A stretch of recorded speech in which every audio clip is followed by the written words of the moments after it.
मैं बिरहन ऐसी जली कोयला भयन राग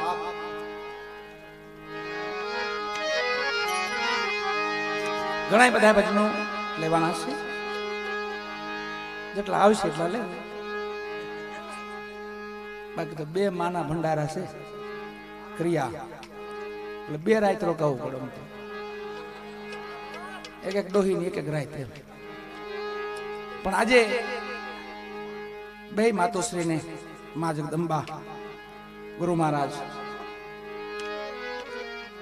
આપણે મુક્તિ કહી ને પણ જાય મુક્તિ છે આમાં છૂટા થયા મોટી મુક્તિ બીજું આ જંજાળમાંથી ત્રિવિધિ તાપમાંથી ભગવાન ગુરુ મહારાજ આપણને બાકાત કરી નાખે એ હોતા જેવું સુખ નહીં પછી એ મુક્તિ છે પણ જીવનનો સરવાળો થાય છે કેવું જીવાય એનો સરવાળો હોય છે ભલે નાની ઉંમર હોય પણ સારું જીવી જાય તો જગત યાદ કરે છે ભલે મોટી ઉંમર હોય પણ થોડુંક જીવનથી થોડાક વિમુખ રહ્યા હોય આપણે એની પણ નોંધ છે જગતમાં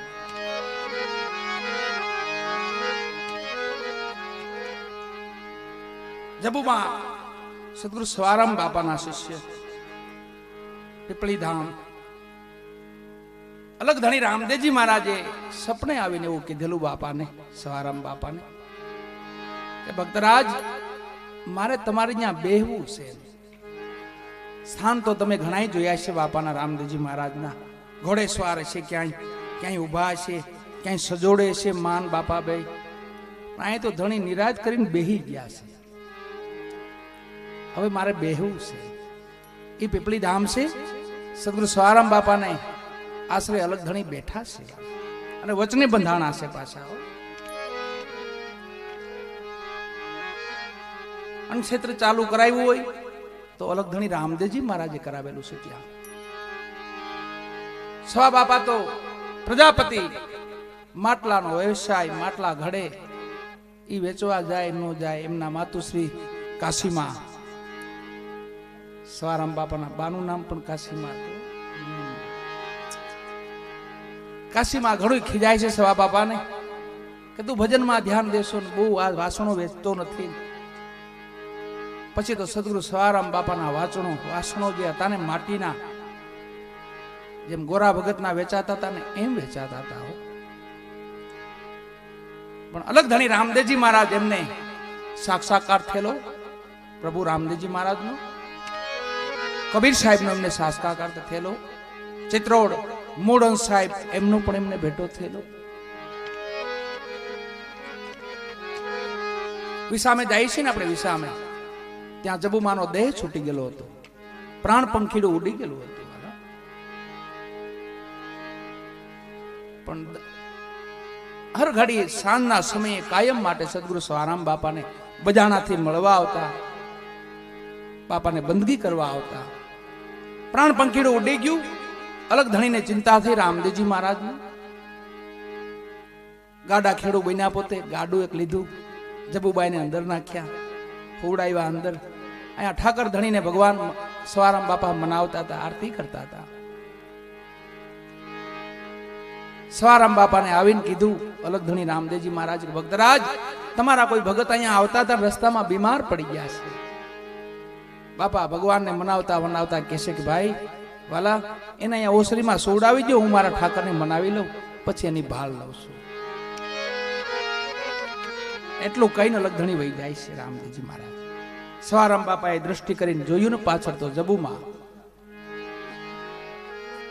જે ચરણામૃત હતું ને, માના મુખમાં ચરણામૃત મૂક્યું ને, માં અળહ મળીને બેઠા થયા હો. એ પછી 3 દી લગી સત્સંગ કર્યો છે. આ ભજન જે ગાઈશ ને આપણે, સાચા સંતોની માથે ભક્તિના મોડ, નિરખતા નેણા હરખે મટી જાય મંડળાની દોડ, નિર્મળ મનથી નિરખીને જોતા ખોટી મળે નહીં ખોટ. એવા સાચા સંતોની માથે ભક્તિના મોડ. એને જીવતા માગી લીધું હતું કે ભેળી હમાત્યું ભજન તમારું આવું કીર્તાર પૂરજો કોટ. જબમાં તો આમ થોડાક દૂર હાલીને આગળ તો માં જગદંબાઓ એ આપણા નજીકના પ્રંગણામાં જોઈએ તો ગંગા સતીમાં, ગંગા સાઈડમાં પાનબાઈજી, અમરમાં મીરાબાઈ, અનંત ભક્તો થયા છે, અનંત સંતો થયા છે, જેની ગાથા વાગોળે રાખીને જન્મો લગી તોય ખોટે એમ નથી વાલા. પણ અહીંયા મીરાબાઈને યાદ કરી લઈ. મીરાબાઈને યાદ કરવા છે. ભગવાન સાથેની પ્રીતિ કેવી જો, બચપનની ભક્તિ, બેનું સખીયું સાહેલીઓ આરે રમે છે, દરબારોની દીકરીઓ છે. એકાબીજી દીકરી પૂછે છે કે તમારા પતિનું શું નામ છે? બધાએ નામ બતાવવા માંડ્યા. મીરાબાઈને પૂછવામાં આવ્યું તમારા પતિનું શું નામ છે?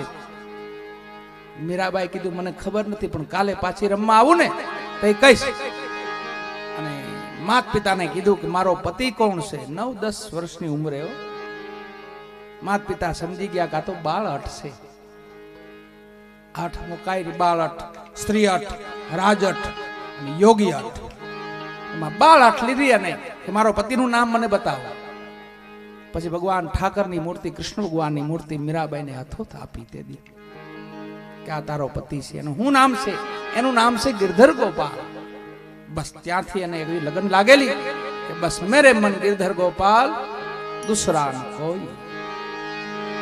અને સખીઓને સાહેલીઓને કહે છે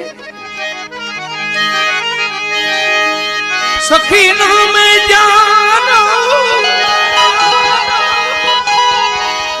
નામે જાનો નામે જાનો આરતી વંદન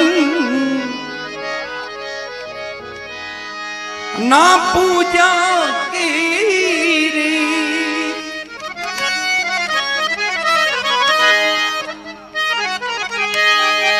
મયન જાની મયન જાની दर्द की मारी जो पागल में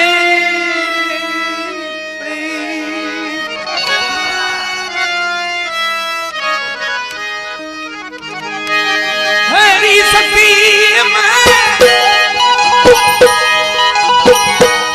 हरी सखी में प्रेम दीवानी